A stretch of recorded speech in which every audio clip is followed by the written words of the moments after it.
In this revision video, we're going to be looking at magnetic storage. Now, Cambridge says we need to be able to describe the operation of magnetic storage. Now, this basically means that you need to be able to say what magnetic storage is. You need to be able to say where we might find it. You need to be able to say how it works, and you need to say some good things about it and some not so good things about it. So we need to be able to say all of these things about magnetic storage. So let's start by looking at magnetism, what it is, and how we can use it to help us store data in a computer. So we have certain materials like iron oxide that are really easy to magnetize. Now we can make iron oxide magnetic just by bringing it closer to a magnet. If it's near a magnet, it will magnetize and it will become magnetic. And then when something is magnetic, every spot of magnetism has a north pole and a south pole, which means that every spot of magnetism can point one of two directions. It can point north to south, or it can point south to north. Now, in computers, we can use that to represent a 1 or 0. So, for example, we could say that every north to south is a 1 and every south to north is a 0. So let's have a closer look to see how computers do this. So a magnetic storage device converts data from a computer into spots of magnetism. So that's what a hard disk drive does. It just converts data into spots of magnetism. Now, the device uses an electronic current to make a magnetic field, okay? And then it will send one direction to make a 1. So, for example, a magnetic current going one way will make north to south, or we could have a magnetic field going the other way, making south to north. And then the north to south could be classed as a 1, and the south to north could be classed as a 0.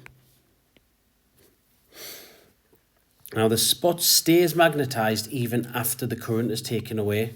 So this means that even once you turn your computer off, it's going to stay there as magnetism. And then if you need to, you can come back and pass the currents the other way to change it if you want. So it is rewritable. So let's have a look at some devices that use this technology. The first one, and probably the most common one, is a hard disk drive. And that looks like this thing here. Okay, kind of looks like a CD inside of a casing, but it's not a CD. Let's have a closer look at it. So it is secondary storage, which means that the data is not lost when the computer is switched off. And if it's in your computer, it will be the main type of secondary storage that your computer is using. And they're getting less common as they used to be, but they're probably still the most common form of main storage in a computer today, especially a PC rather than a laptop.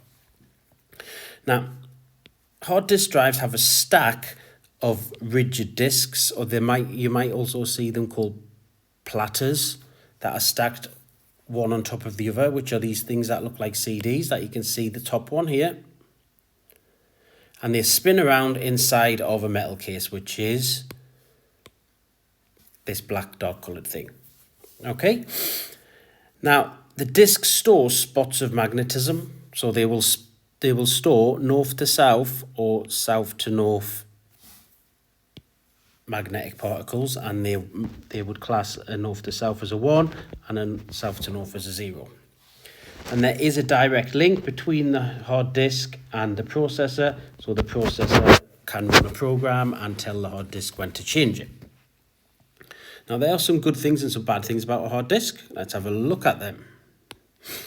So, advantages: it stores data even though the computer is switched off, which is great because we don't want to lose anything. And because it's directly wired to the processor, it can be quite fast. Okay, not quite as fast as a solid state drive, but it's still pretty fast. Disadvantage is that because it's fixed inside of the computer and it's not going to be moved, it is not portable. So you're not going to be moving it anywhere So it's not the best type of storage to use if you want something to be moved around with you. So let's look at something we can move around with us, a portable hard disk. Now, a portable hard disk is exactly the same as the hard disk we've just looked at, but like the name suggests, you can move it around because it's portable. So it kind of looks like that. You can't see the inside of it because it has a case around it because it's portable and it needs to be protected. And it normally connects to your PC by a USB. And it works exactly the same way. And then we do have one more type of magnetic storage, and this is magnetic tape. Now this is possibly one that you haven't seen before, and you can look here. This is just like a magnetic film, and it wraps around this wheel here, and there's probably hundreds of meters of tape just wrapped around this one wheel. Now again, it works exactly the same way as the magnetic hard drive and the portable drive, except it has to go through a special machine because the tape gets fed through it. But once once it's in there, it works exactly the same way as the others do regarding magnetism and north-south, south-north. Now, a big advantage of this is that it's very cheap.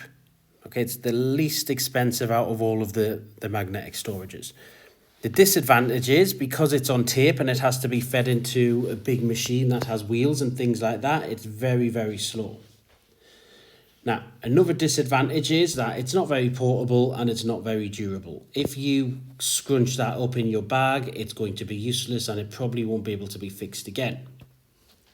But because it's cheap, it's very good for creating storage for big amounts of data, like backups. So servers use magnetic tape to back up their data because really all that's happening there is it's just sat in a warehouse somewhere in case anyone needs it. So it's very cheap and it doesn't really matter if they can access it really quickly because it only matters if they need it, which they hopefully never will. It's just a precaution. Now that is magnetic storage. I will put this on the screen for you so you can screenshot it all if you need it. And that's it.